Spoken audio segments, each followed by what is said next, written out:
અમરેલીના મહિલા અંધશાળામાં વિદ્યાર્થીઓને ડ્રેસ વિતરણ કરવામાં આવ્યો હતો। અમરેલી સંસ્કાર ગ્રુપ દ્વારા મહિલા અંધશાળાની વિદ્યાર્થીઓને ભોજન કરાવ્યાની સાથે સાથે ડ્રેસ વિતરણ કરવામાં આવ્યું હતું। આ પ્રસંગે સંસ્થાના અગ્રણી શ્રી જવાહરભાઈ, સંજયભાઈ મહેતા, મનોજભાઈ મીરાણી, વિનુભાઈ મનસેતા, દિલીપભાઈ પરીખ સહિત ઉપસ્થિત રહ્યા હતા।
जय श्री कृष्ण। संस्कार ग्रुप प्रति हूँ संजय मेहता। अमे संस्कार ग्रुप में आप लोग सहकार अड़दिया गुदर पाक बनावेलो अड़दिया गुदर पाक बनावेलो तेना आप लोग अति सहयोग जे एमांथी अमे बधा जाते मेहनत करी अने जे कंई पैसा बचाव्या हता एमांथी अमे आजे अंधशाळानी छोकरीओने ड्रेस वितरण करेल छे अने आवता शनि अने रविवारे अमे बेरामुंडाना छोकराओने द्वारकाधीशजीना दर्शन करवा माटे द्वारका लई जई रह्या छीए। आ बधुं शक्य आप लोकोना सहकारथी बन्युं छे। अमे तो फक्त निमित्त छीए। आ बधुं आपणा लोकोना थकी ज शक्य बन्युं छे। संस्कार ग्रुप प्रति हूँ आप सर्वनो खूब खूब आभार मानु छूँ। भविष्य में अमे જ્યારે પણ આ ટાઈપનું કંઈ કરવા માટે કંઈ કરીએ તો અમને આપણે આપણો જે સપનું બહોળો સહકાર આપો એ અભ્યર્થના જય શ્રી આભાર।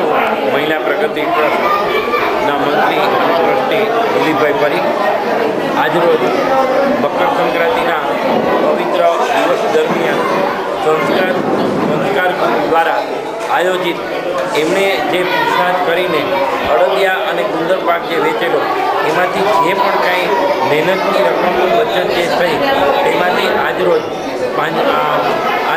મહિલા અંધશાળાની દરેક બાળાઓ માટે એને ડ્રેસ વિતરણનો એક કાર્યક્રમ રાખેલો અને સાથોસાથ પોતે સહકુટુંબ અહીં આવી અને બધી જ છોકરીઓ સાથે પોતે પણ જમવાનું ભોજન સાથે લેવાનું નક્કી કર્યું. વિશેષ આનંદની વાત એ છે કે કોઈ પણ કાર્યક્રમ કરે એમાં માનવતા માટે જે કાર્યક્રમ કરે તે ખરેખર કાર્યક્રમ પ્રશંસનીય હોય છે. હું ઠાકોરજીને પ્રાર્થના કરું છું અને લોકોને પણ વિનંતી કરું છું આવા સંસ્કાર દ્વારા કોઈ પણ આયોજન થાય